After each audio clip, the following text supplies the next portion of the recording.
ಭವಂತು ಸುಖಿನಃ. ಇಂದಿನ ಭಕ್ತಿ ಸಂದೇಶ. ತಸ್ಮಾನ್ ನಾರ್ಹಃ ವಯಂ ಹಂತುಂ ಧಾರ್ತರಾಷ್ಟ್ರಾನ್ ಸ್ವಬಾಂಧವಾನ್ ಸ್ವಜನಂ ಹಿ ಕಥಂ ಹತ್ವಾ ಸುಖಿನಃ ಸ್ಯಾಮ ಮಾಧವ. ಆದ್ದರಿಂದ ನಾವು ನಮ್ಮವರೇ ಆದಂತಹ ಈ ಧೃತರಾಷ್ಟ್ರನ ಮಕ್ಕಳನ್ನು ಕೊಲ್ಲಲು ನಾವು ಅರ್ಹರಲ್ಲ, ನಾವು ಕೊಲ್ಲಬಾರದು. ನಮ್ಮವರನ್ನೇ ಕೊಂದು ಯಾವ ರೀತಿಯಿಂದ ನಾವು ಸುಖಿಯಾಗಿರಲು ಸಾಧ್ಯ ಅಂತ ಅರ್ಜುನ ಕೃಷ್ಣನನ್ನು ಕೇಳ್ತಾ ಇದ್ದಾನೆ. ಇಂದಿನ ಭವಿಷ್ಯವನ್ನು ನೋಡೋಣ ಬನ್ನಿ. ಇಂದು ಶ್ರೀ ವಿಶ್ವಾವಸು ನಾಮ ಸಂವತ್ಸರೆ ಉತ್ತರಾಯಣೆ ವಸಂತ ಋತೌ ಚೈತ್ರ ಮಾಸೆ ಕೃಷ್ಣ ಪಕ್ಷೆ. ಇಂದು ಏಪ್ರಿಲ್ 17ನೇ ತಾರೀಕು ಮತ್ತು ಇಂದು ಜ್ಯೇಷ್ಠ ನಕ್ಷತ್ರ. ಇಂದಿನ ಭವಿಷ್ಯವನ್ನು ನೋಡೋಣ. ಚತುರ್ಥಿ ತಿಥಿ. ಜ್ಯೇಷ್ಠ ನಕ್ಷತ್ರದ ಅಧಿಪತಿ ಬುಧ. ಆದ್ದರಿಂದ ಜ್ಯೇಷ್ಠ ನಕ್ಷತ್ರದವರಿಗೆ ಅತ್ಯಂತ ಹೆಚ್ಚಿನ ಒಂದು ಇಂಟ್ಯೂಟಿವ್ ಪವರ್ ಅನ್ನೋದಿರುತ್ತೆ. ಅವರಿಗೆ ಬೇರೆಯವರಿಗೆ ಗೊತ್ತಾಗದಿರುವಂತಹ ವಿಷಯಗಳು ಗೊತ್ತಾಗ್ತಾ ಇರುತ್ತೆ. ಮತ್ತು ಈ ಜ್ಯೇಷ್ಠ ನಕ್ಷತ್ರದವರು ಇಂಟೆಲಿಜೆನ್ಸ್ ಸರ್ವಿಸ್, ಪೊಲೀಸ್ ಸರ್ವಿಸ್ ಇಂಥದ್ರಲ್ಲಿ ಹೋಗಿಬಿಟ್ಟರೆ ಅವರಿಗೆ ಮೊದಲೇ ವೃಶ್ಚಿಕ ರಾಶಿಯವರಿಗೆ ಆಳಕ್ಕೆ ಹೋಗುವುದರಲ್ಲಿ ಯಾವುದೇ ವಿಷಯದ ಅತಿ ಹೆಚ್ಚಿನ ಆಳವನ್ನು ತಲುಪೋದರಲ್ಲಿ ಬಹಳ ಅವರಿಗೆ ಪರಿಣತಿ ಇರುತ್ತೆ.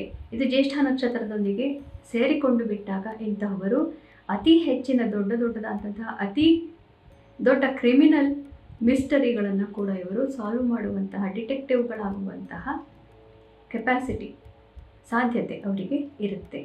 ಇಂದಿನ ಭವಿಷ್ಯವನ್ನು ನೋಡೋಣ. ಇಂದು ಮೇಷ, ಸಿಂಹ, ಧನು ಹಾಗೂ ಕುಂಭ ರಾಶಿಗಳಿಗೆ ವಿಷಮ ಫಲ. ಇದರ ಅರ್ಥ ಮನಸ್ಸಿಗೆ ಕ್ಲೇಶ ಇನ್ನೂ ಮುಂದುವರಿಯುತ್ತೆ ಸ್ವಲ್ಪ. ಇಲ್ಲಿ ಮನಸ್ಸಿಗೆ ಕ್ಲೇಶ ಆಗತ್ತೆ ಅಂತ ಹೇಳೋದು ನಿಮ್ಮ ಆತ್ಮವಿಶ್ವಾಸವನ್ನು ಕಡಿಮೆ ಮಾಡೋದಕ್ಕೋಸ್ಕರ ಅಲ್ಲ. ಆದರೆ 2 ದಿನಗಳ ನಂತರ ಈ ಎಲ್ಲ ಫಲಗಳು ಬದಲಾಗಲೇಬೇಕು. ಚಂದ್ರ 2.5 ದಿನಗಳು ಮಾತ್ರ ಒಂದು ಮನೆಯಲ್ಲಿ ಇರೋದು. ಆದ್ದರಿಂದ ಒಂದು ಮುಖ್ಯವಾದ ವಿಷಯವನ್ನು ಇದನ್ನು ನೋಡ್ತಾ ಇರೋರೆಲ್ಲರೂ ತಿಳ್ಕೊಳ್ಳಿ.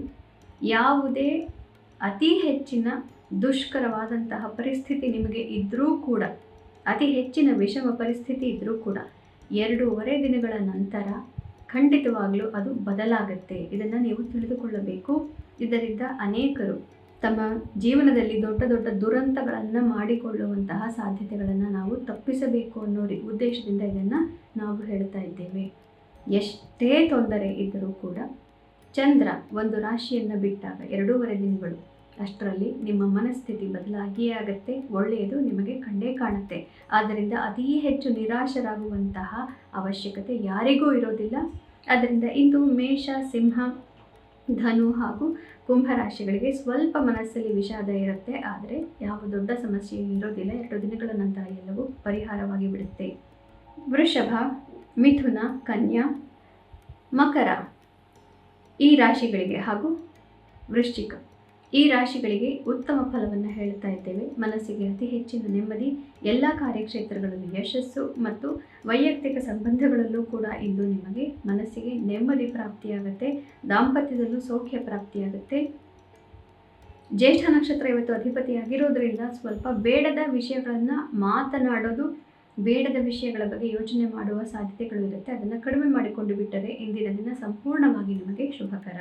ಮತ್ತು ಕರ್ಕ, ತುಲಾ ಹಾಗೂ ಮೀನ ರಾಶಿಗಳಿಗೆ ಇದು ಸಾಧಾರಣ ಫಲ. ಇದರ ಅರ್ಥ ಸಂಸಾರ ವಿಷಯದಲ್ಲಿ ಸ್ವಲ್ಪ ತೊಂದರೆಗಳಿರುತ್ತೆ. ಸಂಸಾರವೇ ಮುಖ್ಯವಾಗುತ್ತೆ. ಇಂದು ಕಾರ್ಯಕ್ಷೇತ್ರದ ಜವಾಬ್ದಾರಿಗಳಲ್ಲಿ ಇದು ಸ್ವಲ್ಪ ತಲೆ ಹಾಕಬಹುದು. ಆದ್ದರಿಂದ ಕಾರ್ಯದಲ್ಲೂ ತೊಂದರೆ, ಮನಸ್ಸಿನಲ್ಲೂ ಮನೆಯಲ್ಲೂ ತೊಂದರೆ ಈ ರೀತಿ ಆಗಬಹುದು.